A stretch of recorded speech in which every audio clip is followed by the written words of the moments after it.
Our Uncle Brian certainly achieved his deprivation quota today.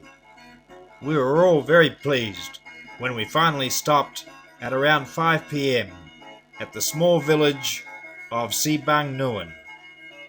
One dusty street, one guest house, lots of laughing kids, and one restaurant with cold beer lao. It doesn't get much better than this. Next morning, Thursday, 28th of October, day 13 of our journey up the Mekong, we had breakfast of noodles before proceeding on to Savannakhet. We stopped to see goods from across the river in Thailand being winched up onto the bank. By early afternoon, we arrived in Savannakhet. We had spent our first 2 days in the garlic boat. We had survived the worst of the rapids. We had an afternoon and evening to rest up before facing the 3-day trip to Vientiane. At last, we seemed to be making progress, but still a long way to go. Finally, we went down to the river and placed small floats or crotongs onto the water as part of the Loi Krathong festival.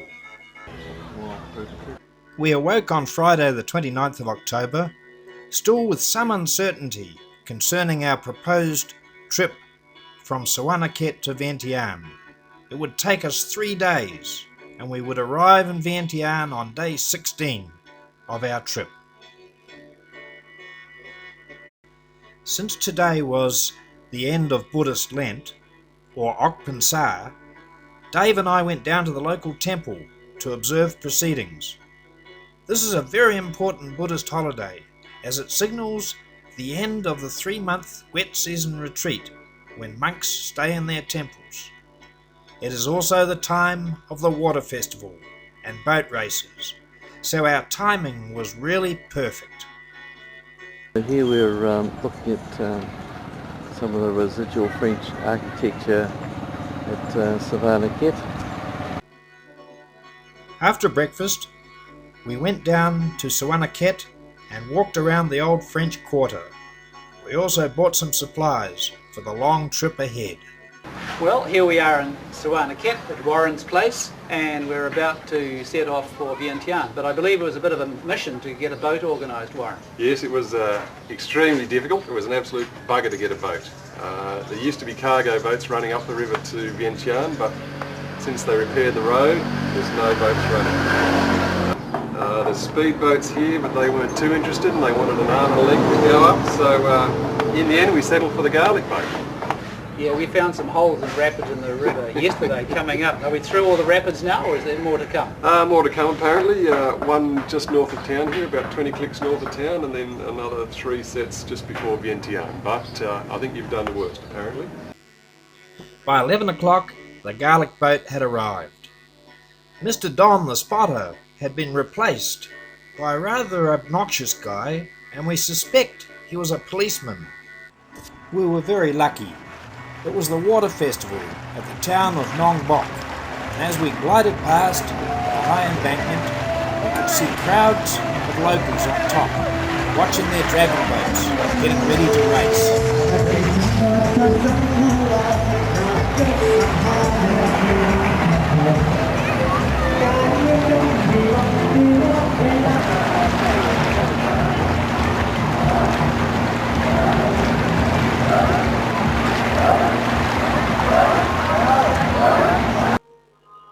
The French explorers had also witnessed the water festival of 1866 when they were in Champasak and had marvelled at the skill of the oarsmen.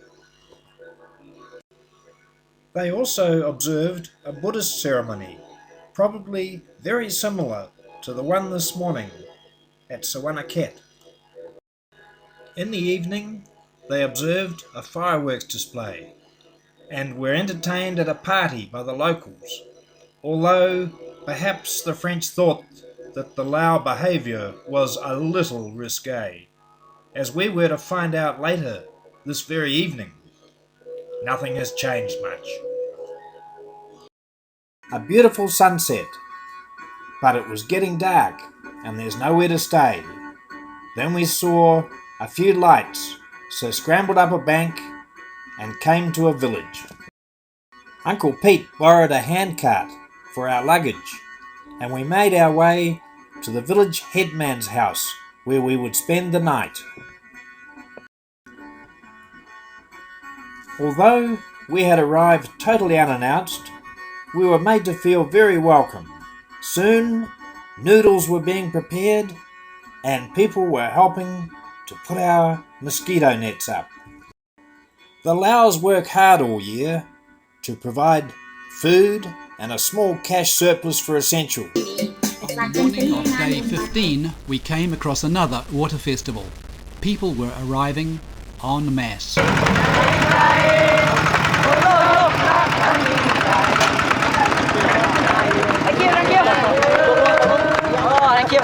The dry, sandy banks were filling up with people at the top waiting for the races to start.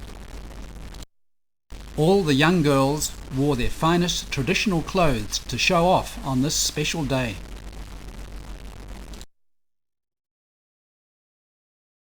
The uncles, clambering through the crowd, wore yesterday's clothes.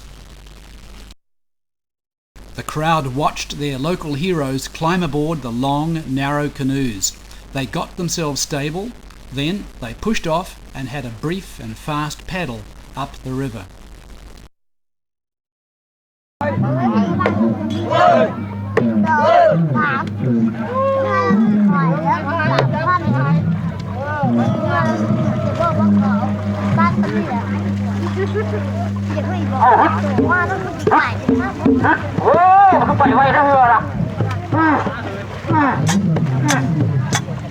For some reason, the practice races were always held going up the river.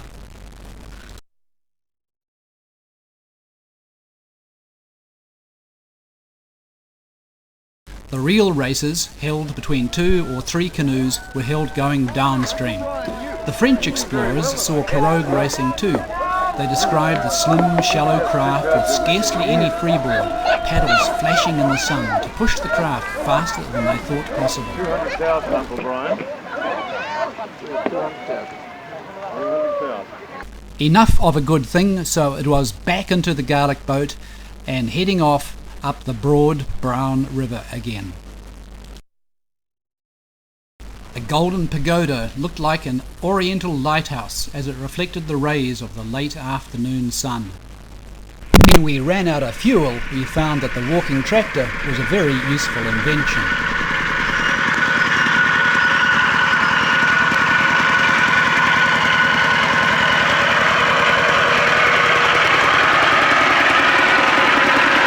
The riverbed geology changed, and we started seeing huge water-worn sandstone boulders, still showing high watermarks on their sides. Sometimes the riverbank was crowned with mature forest that displayed infinitely different shades of green. At other times the bank was cultivated and we saw villagers watering their plants in the cooler, late afternoon.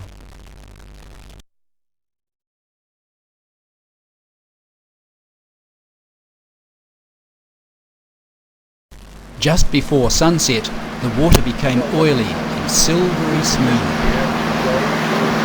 The water is really smooth.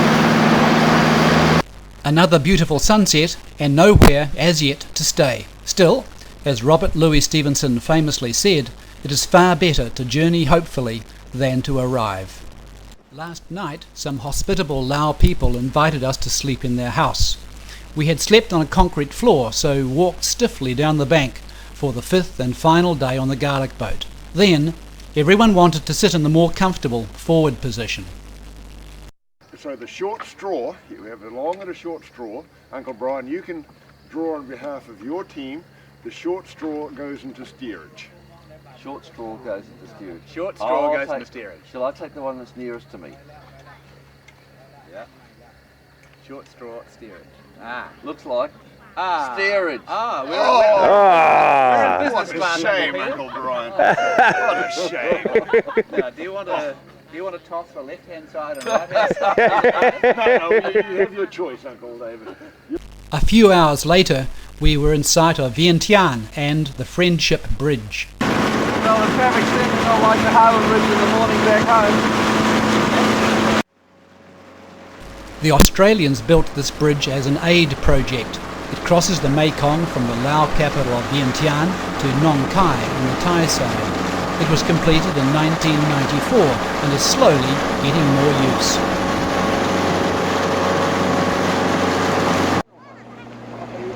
Docile water buffalo pretty well ignored the garlic boat.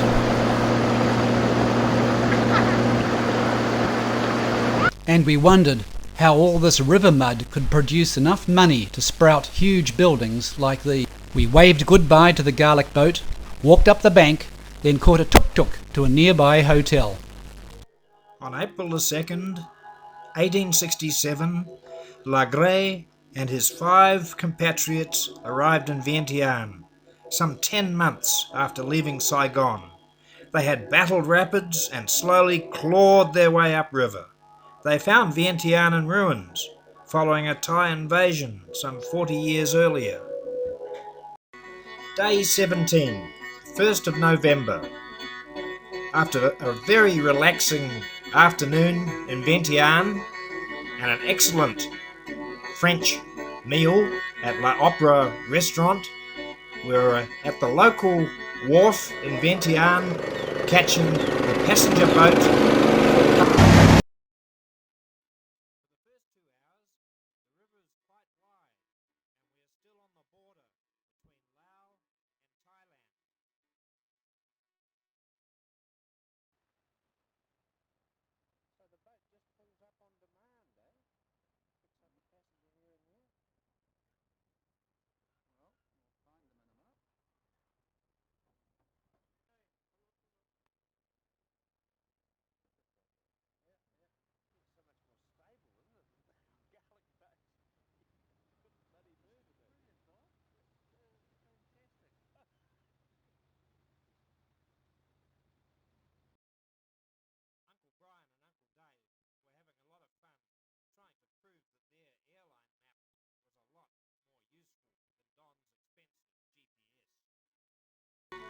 As we moved away from Thailand, the river got a lot rougher, with a lot of rapids and a lot of sandbars.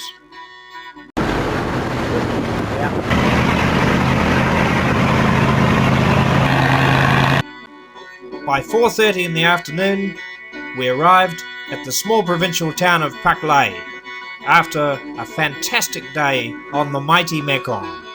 We found our way to a small guest house and had a meal in the only restaurant and had a good night's sleep ready for the day ahead.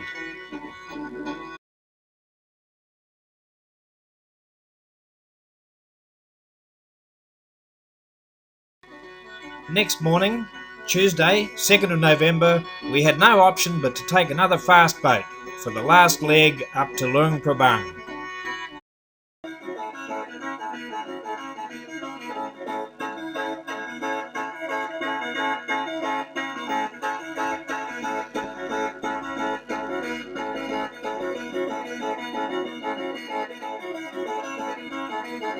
When the Frenchies arrived in Luang Prabang at the end of April 1867, they were surprised to find quite a large city.